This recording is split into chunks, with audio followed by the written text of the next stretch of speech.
you can save thousands of dollars. Yes, thousands of dollars, like I've done over the years. If that's something you want to find out, stay tuned.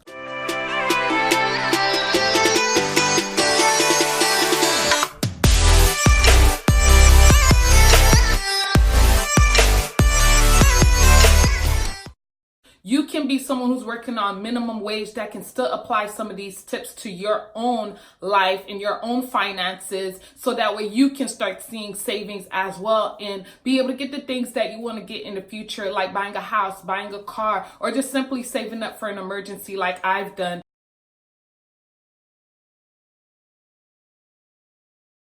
So we're not going to waste any more time. We're going to go straight into the points.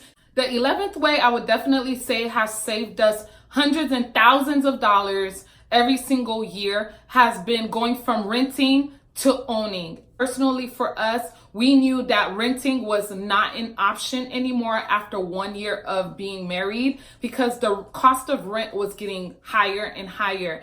Every year, that complex was actually charging us an additional $75 to $100 each year you carried the rent. So in the end, it just was not making sense. We were renting for $14.75 every single month, and our mortgage is $935 every single month. That's a huge saving each month. Then times that 12 months every single year, how much money we're saving? Thousands of dollars just from going from renting to owning. And I know you guys are going to probably say, well, but you have to pay taxes, property taxes. Guess what? Even when I subtract my property taxes each year, I'm still saving a few $1,000s. Just something to think about. Now, of course, if you're renting a little room or like a efficiency where you're paying like $600 every single month, something that's super cheap, and you're comfortable with it, by all means do it, because that's going to save you a lot of money in the long run, especially if you're single or you're comfortable with the way you're living. Definitely do it. I know several people who are renting out efficiencies or renting out like little lofts, and they're paying way below $1,000 each month, and their income is decent enough where they can live comfortable. Guess what? If that's an option and you can do it, great. If you want to live with your parents and save money, I think that's a great option as well, because when I was single, I definitely lived with my parents, and I lived with them several years and saved lots of money and did so much during that time when I lived with them. I went traveling. I had so much fun and was able to do a whole lot more with my income because I didn't have that added bill. The 12th way I would definitely say saved us lots of money is actually keeping a budget. If you don't have a budget, it's going to be very hard to know what money you have in your account, what money is coming in, and how much you're spending. That can be a very reckless way of handling your money. Even if you're doing your budget manually on paper and following up with what's going in and what's coming out, that's still a budget.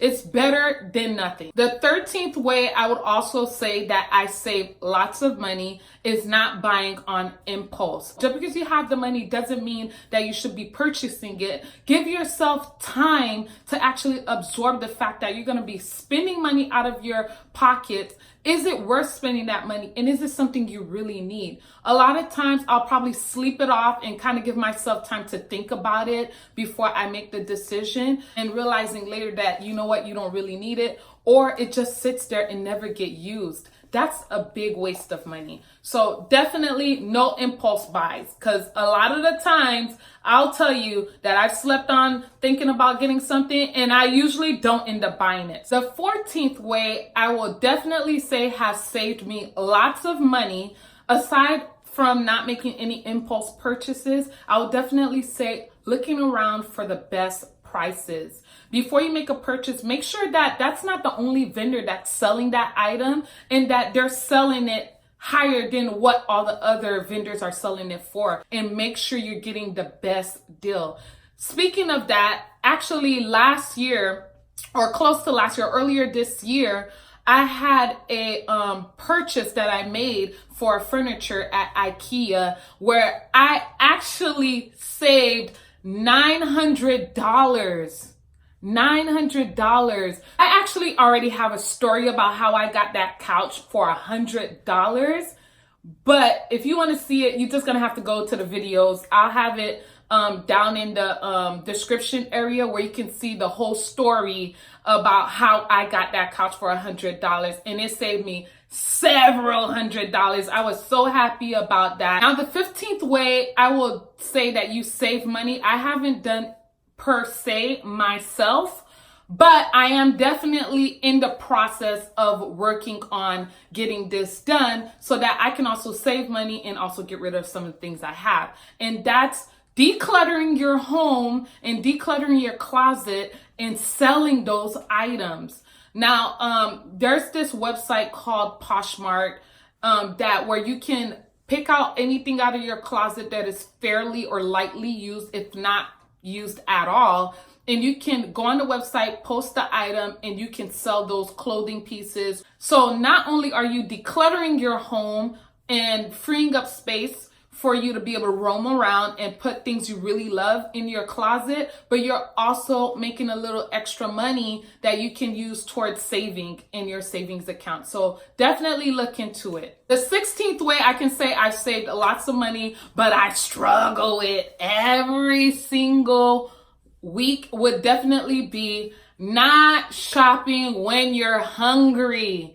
I know this is like something people say all the time, but sometimes I can come from work and I say, let me go do some grocery shopping and so that I can cook something. And guess what? I come from work, I'm starving, I go to the grocery store and I'm like picking up bags and bags and bags of stuff. And I'm convincing myself, oh yeah, I can use this to cook this. I can pick this up to cook.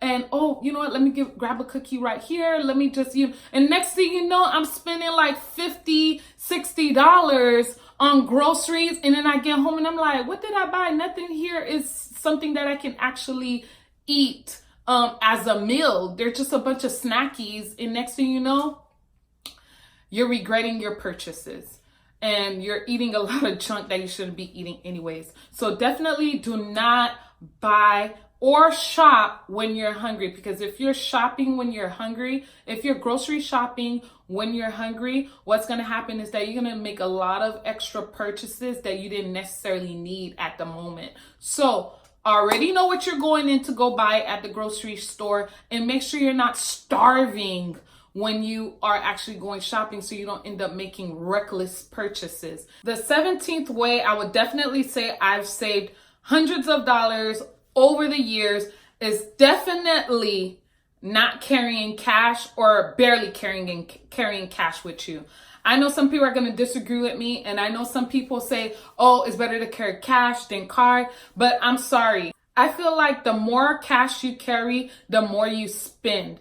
And you're not even realizing when the money is gone. You're just doing $1 here or $2 there or $5 here. And next thing you know, you're just depleting your pockets.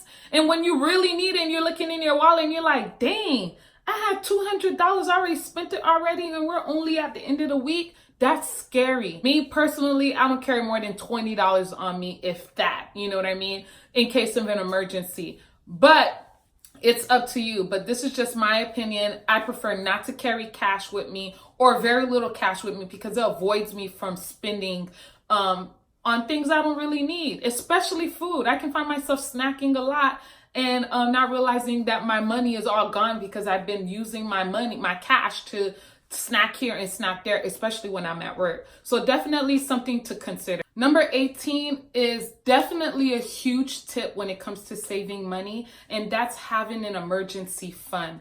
And I'm telling you, it's really important to have an emergency fund. And I've been in emergencies over the years where if I had not had that emergency fund, who knows where I would have been. But I would definitely recommend that you have at least 3 months to 6 months, if not more, in fixed expenditures and monthly costs, that you have that money saved up so that, let's say, for example, you lose your job or something goes wrong, you already have your bills and your fixed expenditures already covered for the next 3 months until you figure out what the heck to do with what's going on in your life right now. And trust me, guys, if there's anything that you need to be saving money for now, is definitely for an emergency. And I know people say all the time, well, you got to save for an emergency, save for an emergency, save. Yeah, I'm telling you, save at least, if you can't save at least 3 months, save at least 1 month's rent or 1 month of mortgage, 1 month's worth of your car note, 1 month worth of any major expenses that requires you to live. Number 19, staying within your means. And I say that because there's a lot of times, there's people who make a lot of money and there's people who make barely any money, and both the two can still be out of their means. You need to be able to have a comfortable, safe space in your finances and in your income that after everything's paid, you can still do some leisure stuff, but you also have some room for flexibility if something goes wrong. I see it many times where people stretch themselves way too thin because they're trying to impress other people with their things. Who are you trying to impress? No one but them. Them are not going to pay your bills when you can't eat, when you don't have a roof over your head. So at the end of the day, you need to first consider yourself and what you can do. And then, you know what? Screw everybody else. Number 20, I would say, is probably my number one way that I have saved money over the years, even when I was single before I got married. After I've already paid all the bills and all our fixed expenditures for the month, I save 15% into my checking account of my check every single month, and the remaining amount of my check goes into my savings. And I know some people are probably going like, yes, guys, 15%, if not less, depending what's going on that month. If there's not much action going on that month, I'm saving less in my checking account, and majority of it is going into my my savings account. Number 21, this by far covers everything else, is discipline. If you're not disciplined enough to create a habit of saving or having a budget and being disciplined enough to follow through with these things every single week, every single month, guess what? You're never going to save. Never. You're never going to save.